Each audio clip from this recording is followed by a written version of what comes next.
해상 휴전에는 합의했지만 러시아와 우크라이나 간 지상 교전은 더욱 치열해지고 있습니다. 최근엔 러시아가 우크라이나 국경 도시 수미에 탄도미사일 공습을 가해 민간인 수십 명이 숨졌는데요. 러시아 비난을 자제하던 트럼프 미국 대통령도 끔찍한 일이라고 비난하고 나섰습니다. 휴전 협상이 더욱 난항을 보일 것이란 분석이 나옵니다. 월드이슈에서 금철영 기자와 함께 알아봅니다. 휴전 논의가 시작된 이래 교전은 더욱 치열해지고 또 민간인 사상자도 크게 늘어가는 모양새인데 현재 전쟁 상황이 어떻습니까? 네, 휴전 협상에서 유리한 위치를 차지하기 위해서 러시아와 우크라이나 양측 모두 사활을 걸고 싸우고 있는 국면이다, 이렇게 말씀드릴 수 있겠습니다. 현지 시각으로 지난 13일에 러시아가 우크라이나 동부 국경 도시인 수미를 탄도미사일로 공격을 했는데요. 거리에는 다가오는 부활절을 앞두고 종려나무 가지를 흔드는 행사가 열리고 있었는데 피격 지점에서 멀리 떨어진 교회 내부까지 충격이 전해질 정도였습니다. 어린이를 포함해서 발표된 사망자만 34명입니다. 실제 사망자는 훨씬 더 많을 것으로 추정됩니다. Суми і відразу пішла в іграшковий магазин, купила 2 іграшки, тому що загинуло 2 дитини. Для мене діти – це дуже важко. Я взагалі за освітою вчитель початкових класів і вихователь дітей раннього і дошкільного віку. Працюю нянею. І коли дізналася про все це, 네, 미국이 지난달 사우디아라비아에서 우크라이나와 러시아 협상팀을 각각 만났지 않습니까? 이때 이 자리에서 부분 휴전에 대한 합의를 이끌어내고도 전쟁은 더욱 격화하는 모양새인데 현재 미국은 어떤 반응입니까? 네, 미국이 사우디아라비아에서 러시아와 우크라이나를 만났었죠. 그래서 협상을 진행을 했었는데요. 그 당시에 해상 휴전 등에 대한 부분 합의를 이끌어낸 바가 있습니다. 백악관에서 러시아의 수미 공격에 대한 입장을 묻는 질문에 트럼프 대통령은 끔찍한 일이다, 이렇게 러시아를 비난했고요.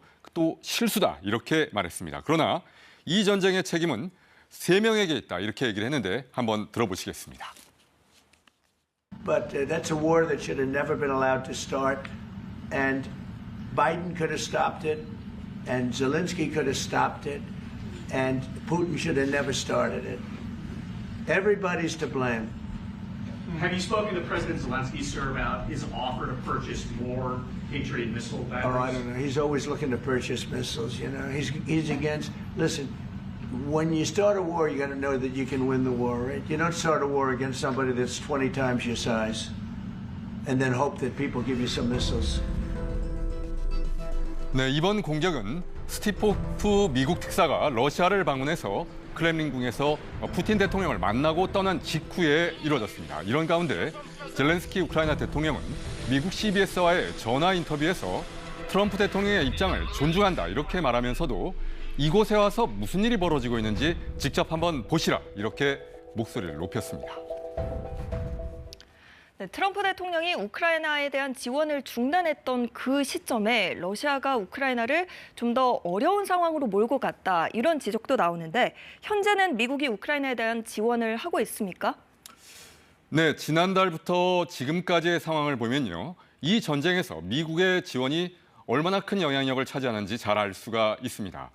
트럼프 미국 대통령이 젤렌스키 대통령을 백악관으로 불러서 미디어 앞에서 격한 논쟁을 벌인 것이 2월 28일 말이죠. 이 여파로 우크라이나에 대한 전쟁 지원을 중단한 게 3월 3일입니다. 그리고 3월 12일 지원을 재개했으니까 열흘간 지원이 중단됐던 것이죠.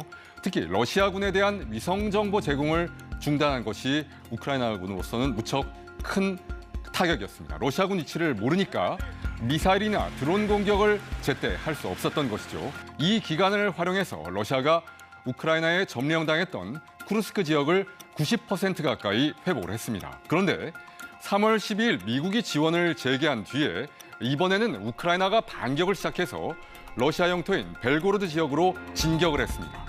쿠르스크에 이어서 또 다른 러시아 영토를 점령한 것이죠.